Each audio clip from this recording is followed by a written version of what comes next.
Shqipëria do të ketë këtë përplasje. Si do ta menaxhoj Rama, si do ta menaxhoj Shqipëria, kjo është një çështje që do të parë do të studiuar. Unë them, rritja e masës politike, rritja e masës demografike ndihmon sepse rrit peshën specifike politike dhe nuk të merr do të bie shkurt fare, po. E dyta, ja prit ta mbaroj se mbaroj akoma se mendova. Po. Politika në hëngri kohën e dunjos. E dyta, përsa përket qëndrimit është ambasadë amerikane. Është tradicionale, është e përhershme, ka ndodhur gjithmonë tek ne këto 30 sa vite, që çdo deklaratë, çdo qëndrim, çdo insinuat, çdo gjuhë trupit është interpretuar sipas interesit politik. Dhe ndoshta kjo është normale. Po. Në rastin konkret, unë mendoj që Shtetet e Bashkuara të Amerikës kanë një profilizim të qartë, tani sidomos mas strategjisë kombëtare të dhjetorit 2025 për Ballkanit, e cilën e konsideron instrument stabiliteti për Evropën.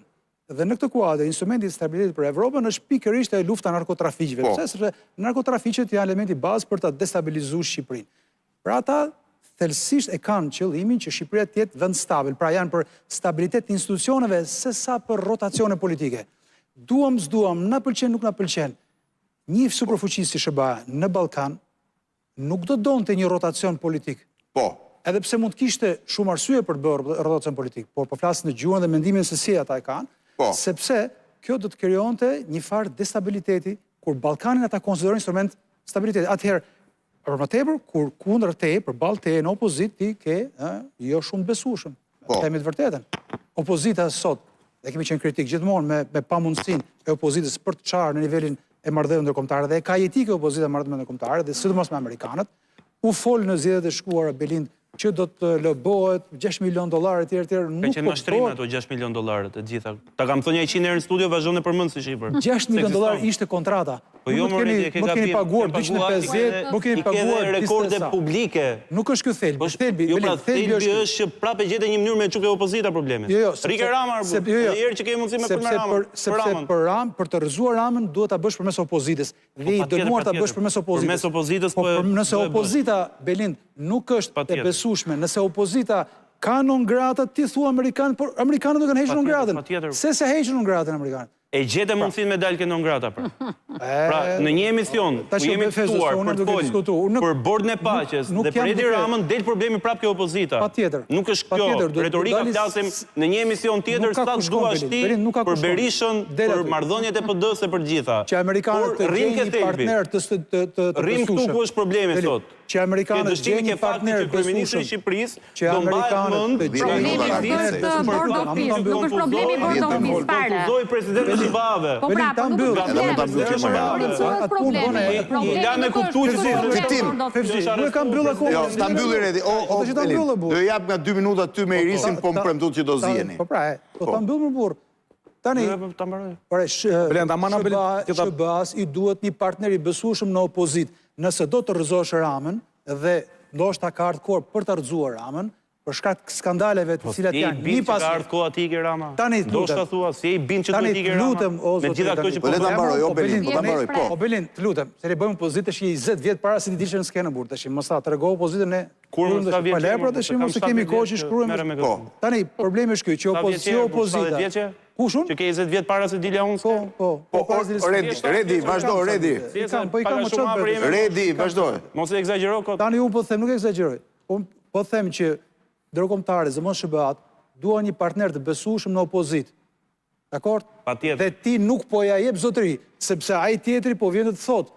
Çfarë po dhuna po thotë nuk është i thua në shtetet demokratike të tjera. Ai po të thotë qartë. Në Greqi ke parë protestat në Greqi, në Belgjik ke parë, në Itali ke parë, në Francë ke parë. Ato europianët, unë si qytetar i Shqipërisë, një vend antar i BE-s, nuk pranoj as edhe një standard më të ulët se standardi i vendeve, i demokracive në vendet që janë ta. Në Greqi, se përmend Greqi. Të njëjtin standard dua dhe unë. Cili prej kryetarëve të opozitës, partive ka qëndruar më shumë se sa 3-4 vjet. Janë ndruar, ka ndruar sistemi. Po Red, do duhet ta gjejë një mënyrë me çfarë problemi ka opozita. Nuk është opozita problemi këtu. Belind do të shohësh më shtatë. Kartelet, krimi, korrupsioni, vjedhja nuk vin nga opozita. Absolutisht. Si do ta ndrosh? Si do ta rrezosh? Po nga fuqiria e vit. Si do ta rrezosh? Jo, zë njëri tjetrin kështu. Ky është problemi. Ta shohim njëri tjetrin. Në lidhje me Fitimi. Baton e mbylla, baton. Në lidhje me 10 kisha e bëra 9. Po, shko, në lidhje me bordin e paqes, tu pak a shumë thonë gjërat. Unë mendoj se ky është pjesë e dualizmi ynë me se thamë Rela Paqes.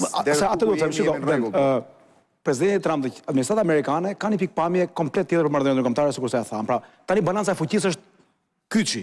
Qëse deri dje vendi edhe i vogël ishte i mbrojtur, pavarësisht se ishte i vogël, tani vendi i vogël nuk është më i mbrojtur sepse është balanca e fuqisë, është forca që vendos. Dhe presidenti Trump ka një koncept për një botë trepolare. Kina, Rusia dhe SBA-ja dhe Kina ka botën e vet, Rusia ka botën e vet, SBA-ja botën e vet, dhe këto tre botë balancojnë fuqinë me njëra tjetrën. Kjo s'ka qenë deri tani. Kjo është shumë e rrezikshme për ne shqiptarët, por kjo është mohabet komplet tjetër. Dhe bordi i paqes synon të shkojë drejt kësaj gjëje, pra drejt kësaj bote trepolare. Në këtë kuptim ne prania në bordin e paqes sigurisht është shumë e rrezikshme. Aq më tepër që Bashkimi Evropian, vendet e mëdha të Evropës, po fillojnë të reagojnë ndaj kësaj qasje të presidentit Trump. Deri dje ka qenë të tulatura, tani ka nisë një lloj reagimi, që nga fjalimi Markenit dhe me radhë, pra duket që Vatikani refuzoi për shkak. Pra, jo Vatikani, ka refuzuar Kipro, Greqia, vendet vogla. E ka refuzuar vendet vogla. Pra sepse vendet europiane mendojnë që janë më të garantuar që s'do rrinë bashkë me njëra tjetrën sa të fillojnë të lidhen jo me Kinën, jo me Rusinë, jo me SBA-n. Në këtë kuptim ka një lloj të panjohur kjo marrëdhënia jon tani me bordin e paqes. Thash bordi i paqes është shkurt është goditje ndaj rendit ndërkombëtar, goditje ndaj Kubës, goditje edhe ndaj BE-s. Bordi i paqes është kundër BE-s në një mënyrë.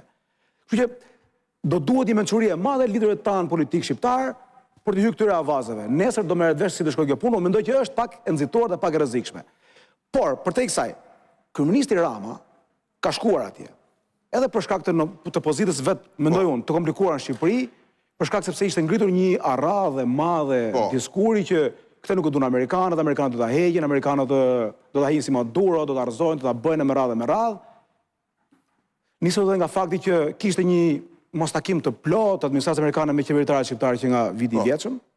Atëherë ai ka shkuar atje dhe mendoj që duke shkuar atje, patyshim që e ka davaritur këtë lloj retorike. Kjo nuk mund diskutohet. Nëse nuk do ta themi këtë gjë, jemi të pandershëm. Pra, retorika e ngritur se kryeministri Rama është një armik i Washingtonit, një armik i Trumpit, një armik i Rubios, një armik i JD Vance-it, nuk mendoj se mund të qëndrojë më aq e forcaçishte. Edhe mund të mbahet kjo, por nuk qëndron. Sepse në fakt, marrëdhëniet e SBA-s, ato mund të kenë animozitetin e vet me kryeministrin Rama, por marrëdhëniet e SBA-s kanë qenë të këqija me gjithë rajonin gjatë gjithë kësaj kohe. Jo se kanë probleme me një vend në rajon, por janë të dobësuara për shkak të qëndrimit madh amerikan mbi botën. Jo, me Kosovën s'kan qenë dobët. Në Kosovë, në Kosovë, jo, nuk ka qenë, shiko, u bën Kosovë 7-10 seanca parlamentare dhe nuk folën me amerikanë asnjëherë. Nuk ka qenë ambasadë amerikane dikur, ka shkuar ka marrë për veç, ka thënë zgjidhni këtë president. Pra, prania amerikane në Kosovë ka qenë hapi zarfin te rasti. Pra, prania amerikane në Shkup ka qenë shumë e madhe, prania amerikane në Podgorica ka qenë shumë e madhe. Nuk është madje nuk ka fare ambasador. Parlamenti i Shtetit mori udhëzime, Blendi, ishte deklarata famshme e Trumpit, gjatë këtij viti, marrëdhëniet e SBA-s me rajonin kanë qenë në një stad tjetër. Në Shqipëri kanë qenë në stadin e luftës ndaj krimit edhe kryesisht kanë ardhur të dërguar nga Washingtoni, kanë takuar Spakun edhe kaq. Politika shqiptare tash, themi dhe gjë tjetër, nuk është se do të qendrojë amerikan për Spakun, sepse politika shqiptare gjithashtu mos Spakun, marrë prapë apo jo. Kështu që në këtë kuptim, ajo që ka bërë Rama është në favorin e tij është në favorin e tij për politikë të vogël, të brendshme, për të thënë shqiptarëve që unë nuk jam një armik dhe ata nuk janë armiku im dhe ata nuk do më heqin mua me zor siç thon këta, por Shqipëria vet ka hyrë në një lloj rruge, mendoj unë, është i dyti shkrimi i Reuterit për 3 ditë. Po pra, patjetër. Çfarë ndodh? Para 3 ditësh kishte një shkrim ku fliste për të njëjtën gjë identik, tani agjencia më e madhe e globit merret 2 herë brenda 3 ditëve. Absolutisht, shiko. Merret si sinjal më që do të thënë ka një gjë këtu që shkon se nuk është e rastishme. Shiko, unë jam i bindur që qeveria shqiptare i ka punë dhe shumë keq me. Ore, kush e nxit 2 shkrime në Reuters, agjenci globale më u marr me Shqipërinë dhe nuk është lajm që ndodhi një gjë, është gjysmë koment. Ne ajo që mund ta mençojmë është kjo që ky është sotmi. Departamenti amerikan një pardjeshmi ishte prapë. Blend, ajo që mund të themi ne është kjo që edhe kjo pak a shumë të duket që Departamenti amerikan i drejtësisë, Departamenti amerikan i thesarit, ndoshta dhe ishte, po se mos drejtësia dhe i thesarit, ka një fokus shumë të madh të gjërat që ndodhin në Shqipëri sepse Shqipëria është kthyer në një vatër të krimit organizuar dhe kjo nuk diskutohet fare, sikur se e tha dhe ju, sikur është bërë ditur dhe ata mendojnë që kjo lloj gjëje mund të jetë problem jo thjesht për sigurinë e Shqipërisë, jo thjesht për stabilitetin demokratikë Shqipërisë, apo jo thjesht për natyrën demokratike të Shqipërisë. Është ndoshta me reperkusione më të gjera. Edhe sigurisht ata po merren me këtë punë, kjo nuk diskutohet fare. Që po merren dhe do merren dhe ata mendojnë që kjo gjë me duket ka shkuar deri në zemrën e qeverisë shqiptare. Nëse qeveria shqiptare nuk e zgjidh këtë gjë, do bëjë vetë qeveria shqiptare, mendoj unë. Këtë shoh unë këtu domethënë. Pra ti mendon që ata po i bëjnë presion për ta zgjidhur? Mendoj se po. Mendoj se po. Të zgjidhur atë çfarë ata kërkojnë. Po atë, po pra po, flasim gjithmonë. Unë bëj analizë politike, unë nuk jam brenda gjës. Unë mendoj që shkrimi tjetër blen. Qeveria shqiptare është e përmbytur nga korrupsioni dhe nga prania e krimit të organizuar në vendimarrje. Ja dhe shkrimi tjetër. Se është edhe titulli interesant. Po pra, janë dy shkrime Reuteri, agjensia madhe që merret me gjithë hallet e botës për Shqipërinë, thotë se ky problemi i Shqipërisë ngeli, ka një gjë. Ka zgjidhje nga Europian, pardon, ka zgjidhje Ne jemi në fazë të avancuar të negociatave me BE. Ne jemi duke nënshkruar kapitujt. Edhe kur ti nënshkruan kapitujt dhe ti bën nga këto gjëra, ka ndonjë shtytje europiane po thon? Me thonë drejtën po, është një shtytje europiane. Me sinqeritet atë që di. Është vetëm momentalisht vetëm një shtet i cili insiston fort